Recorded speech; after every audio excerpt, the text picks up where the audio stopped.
কলকাতা থেকে তৈরি পরিকল্পনা মতোই অক্সফোর্ডের কেলগ কলেজে ভাষণের মধ্যেই প্রশ্নের মুখে পড়তে হলো মুখ্যমন্ত্রী মমতা বন্দ্যোপাধ্যায়কে। বৃহস্পতিবার নিজের ছন্দে মুখ্যমন্ত্রী যখন বলে চলেছিলেন, তখনই তাল কাটল। দর্শক আসন থেকে সিঙ্গুর থেকে আরজিকর একাধিক বিষয়ে প্রশ্ন ধেয়ে আসে, তবে নিজের মতো করে তার উত্তরও দিয়েছেন মুখ্যমন্ত্রী। বাংলায় শিল্পের অনুকূল পরিবেশ নিয়ে তিনি যখন বলছেন, তখন সিঙ্গুর থেকে টাটাদের কারখানা তাড়ানোর প্রসঙ্গ তুলে ধরেন দর্শকদের সামান্য একটা অংশ। বলা হয়, টাটারা তো চলে গেল, এখন আর বাংলায় শিল্প কোথায়? আপনি মিথ্যে বলছেন। যদিও মমতা জবাব দেন, বাংলায় টাটা কনসালটেন্সি সার্ভিস কগনিজেন্ট আছে। তিনি আরো বলেন, টাটাদের গাড়ি কারখানা হয়নি, কিন্তু খোঁজ নিয়ে দেখুন, খড়গপুরে টাটাদের ইন্ডাস্ট্রি আছে, রাজারহাট এলাকায় টাটাদের আইটি অফিস রয়েছে।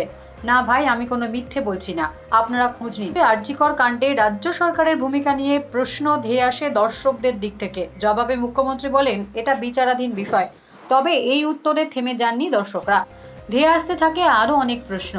তখন মুখ্যমন্ত্রী বলেন, রাজনীতিকরণের চেষ্টা করবেন না, আপনারা বিরোধিতা করতেই পারতেন, এতে আমি আরো উৎসাহ পাই। বাংলায় বিনিয়োগের দাবি নিয়েও প্রশ্নের মুখে মুখ্যমন্ত্রী। বক্তৃতা চলাকালীন মুখ্যমন্ত্রীকে মিথ্যাবাদী বলে আক্রমণ। আমি মিথ্যা বলি না, পাল্টা বলেন মমতা বন্দ্যোপাধ্যায়। এর পাশাপাশি সমালোচকদের বাম অতিবাম বলেও আক্রমণ করেন মুখ্যমন্ত্রী। দর্শকদের একাংশের সঙ্গে সাময়িক বাদানুবাদও হয় তার।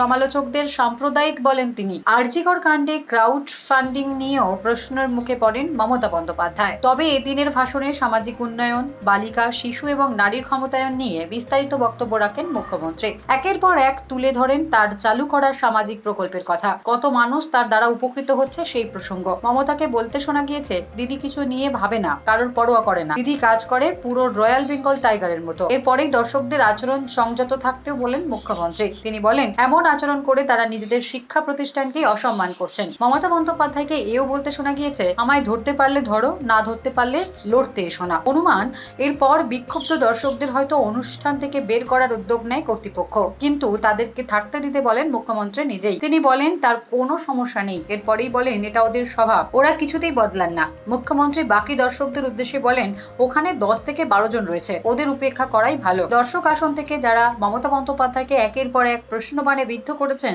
গো অ্যাওয়ে স্লোগান দিয়েছেন, তাদের এবং তাদের আদর্শকে চকলেট দেওয়ার কথাও বলেছেন মুখ্যমন্ত্রী। Bureau report, D Bangla news. সব খবর সবার আগে পেতে আমাদের চ্যানেলটি সাবস্ক্রাইব করুন এবং পাশে থাকা বেল আইকনটিতে ক্লিক করুন, লাইক ও শেয়ার করুন।